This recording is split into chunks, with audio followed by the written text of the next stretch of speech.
القدس هي مدينة تاريخية مبنية على حضارات وآثار كثيرة، ففي حي شعفاط اليوم في القدس يحفرون ويبحثون عن حضارة جديدة. إنفولايف تي في ذهبت إلى هذا المكان، لكن الاستقبال كان غريبا.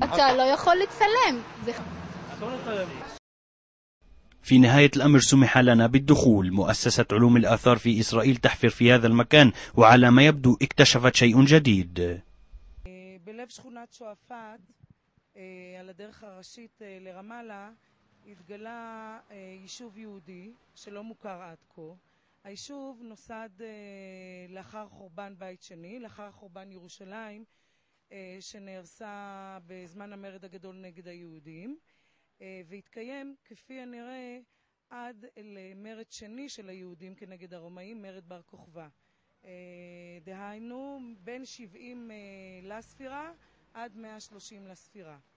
היישוב הזה מאפשר לנו היום לדעת על הגורל של היישוב היהודי אחרי החורבן. זה יישוב שנבנה בצורה מתוכננת. בצורה מתוכננת על פי תכנון מסודר, אפילו אולי תכנון רומי, שיש בו מערכת רחובות שעוברת מצפון לדרום, ומה שאנחנו גילינו ממזרח למערב. המערכת הרחובות האלה מחלקת את היישוב לגושי בנייה, שבהם נתגלו חלק בנייה פרטית, וככל שאנחנו מצפינים, בנייה ציבורית. עכשיו, מהקטעים של הבנייה שמצאנו, יש לנו מכלול שהוא כנראה אזור שהיו בו מקוואות. זאת העדות לכך שזה בעצם יישוב יהודי. בחדרים האלה מצאנו הרבה מאוד ממצאים, כולל הרבה מאוד מטבעות, וביניהם מטבע זהב של טריאנוס, שהיא נדירה מאוד. אנחנו תהינו אם זה באמת יישוב יהודי או לא יהודי, ורק אחרי שמצאנו מקוואות וכלי אבן, אנחנו יודעים שמדובר כאן באוכלוסייה יהודית.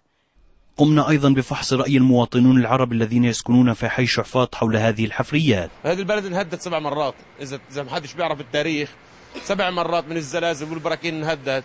وين ما بتفحر بتلاقي بلد قديمة، بتلاقي آثار قديمة، بتلاقي شغلات كثيرة.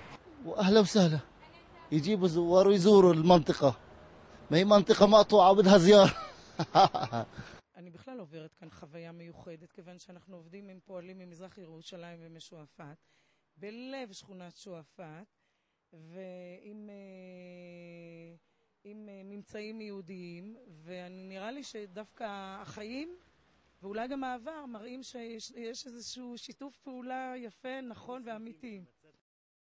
النزاع الفلسطيني والإسرائيلي نهايته على ما تبدو مستحيلة المنال وبعيدة عن الواقع، لكن هناك أمل جديد وهو الآثار والتاريخ.